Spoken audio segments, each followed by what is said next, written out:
Somebody asked me about Bitcoin. We have not talked about that, you and I.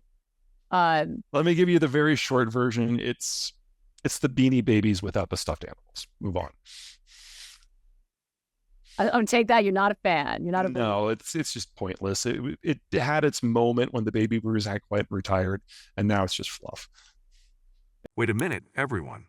Welcome to Bitcoinzilla, your platform for daily cryptocurrency analysis and news. Our mission is to keep it simple. Bitcoinzilla offers engaging information that is easy to understand.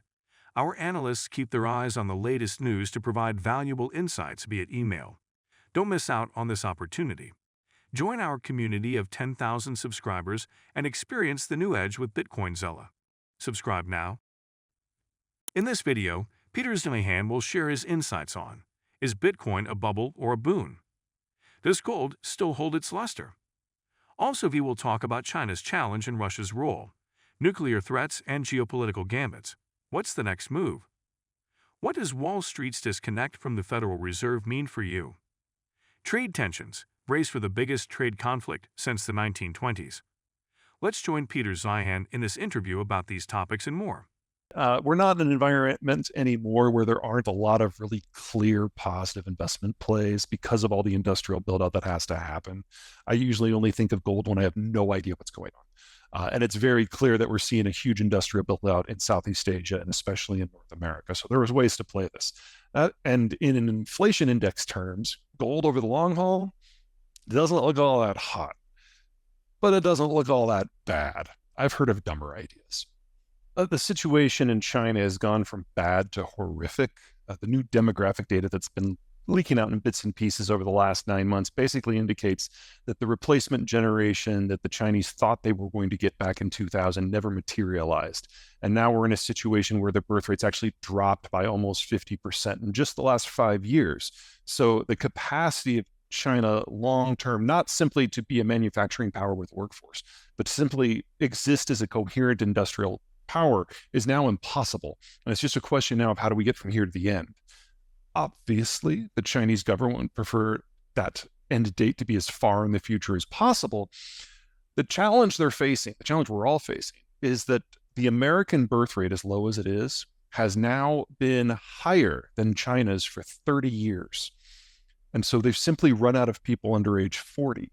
So the only way that the Chinese have found that they can remain any degree of international competitiveness is to force their people to work long hours, subsidize the crap out of all the industries.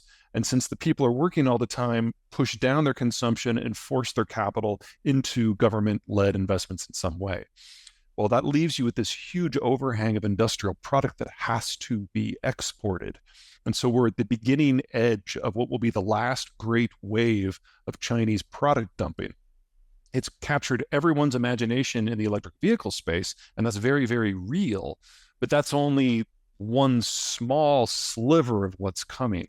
And unlike previous times when some version of this has happened with one country or another, this time the Americans, the Japanese, and the Europeans are not only ready, they're prepared to put into place trade practices that will smash as much of that incoming product as possible. So we're standing today at the beginning of the greatest trade conflict we have seen since the 1920s. In Russia, I've been waiting for the other shoe to drop for 2 years. Still hasn't dropped. It's going to. Don't know when.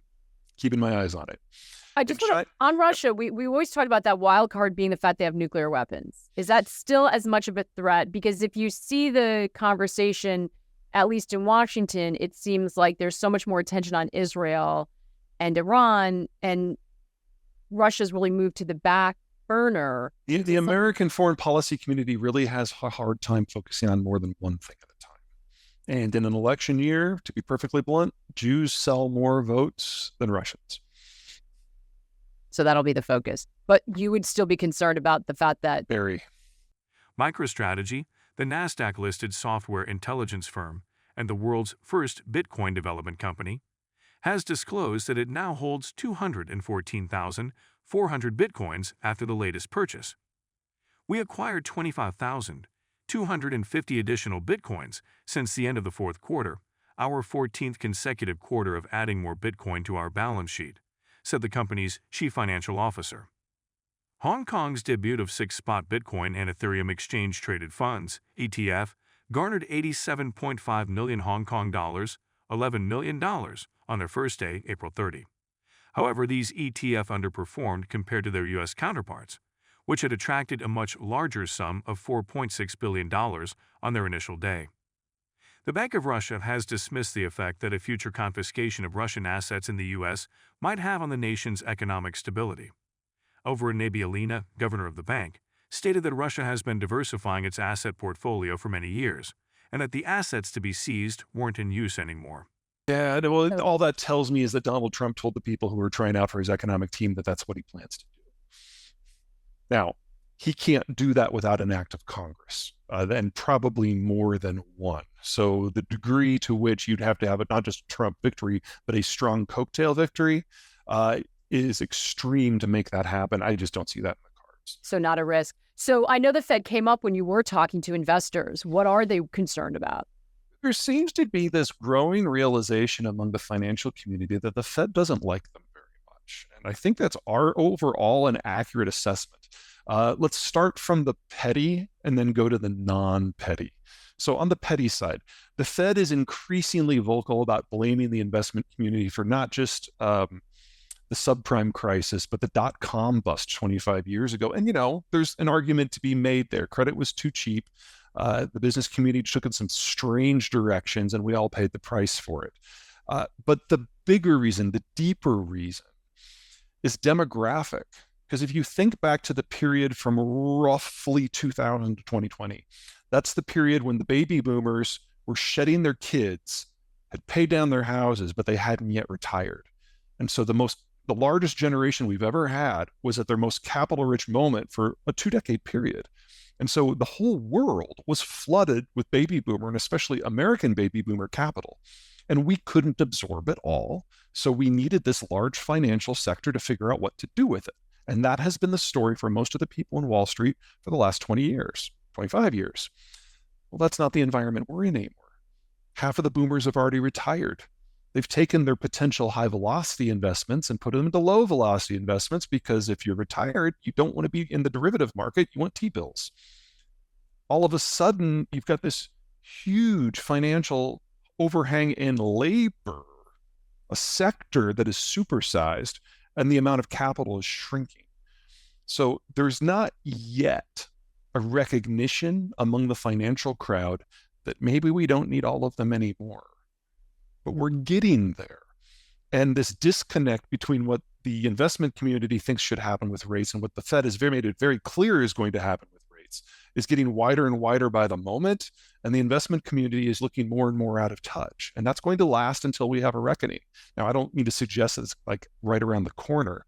This is a demographic issue. These things tend to be glacial until the day that they're not. I don't think we're at that day yet.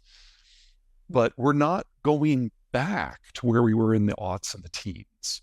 This is something that will take another generation before we get to a period of relative capital richness.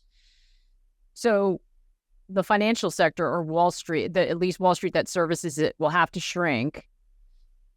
Do you think that the Fed is interested in keeping rates higher to benefit savers? Higher for longer does not mean rates don't drop for another 2, 3, 4 months or 2, 3, 4 quarters. Capital costs are going to be high until we have another large generation like the boomers hitting that capital-rich period in their lives. Those will be the millennials, and that won't start until 2035. So we have a long path ahead of us here. And even if that works out perfectly, even if the millennials enter their capital-rich period of their life on time, they've done everything else 6 years later, but let's say they do this on time.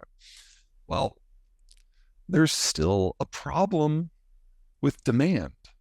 What is monetary policy if not a series of tools to regulate demand? And if you look around the world, of the top 20 economies, more than half of them have now aged out that they will never be demand-driven again. That includes China and Japan and Korea and Germany and Poland and Italy and Spain.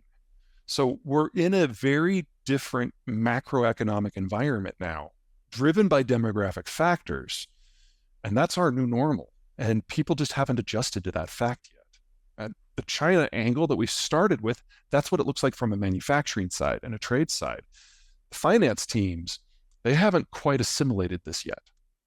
On Monday, April 29, Keanu Rodriguez, co-founder of the non-custodial Bitcoin wallet Samurai, entered a plea of not guilty to accusations of operating a money transmitter and engaging in money laundering. Rodriguez secured his release by posting a $1 million bail and will be confined to his residence in Harmony, Pennsylvania, with his movements monitored via geolocation technology.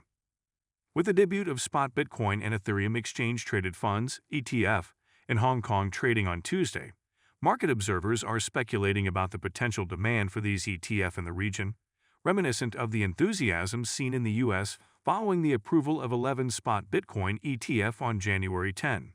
Zhu Hawking, head of digital asset management and family wealth at China Asset Management, China AMC, anticipates that the initial trading day could surpass the record high volumes experienced in the United States. If you've been with us so far, a big thank you. Don't forget to subscribe for free to Bitcoin Zella for your daily news. The link is waiting below. That's all for today's crypto news. Stick around for more updates, insights, and analysis on cryptocurrencies. Share your thoughts in the comments, like this video, and subscribe for more exciting content.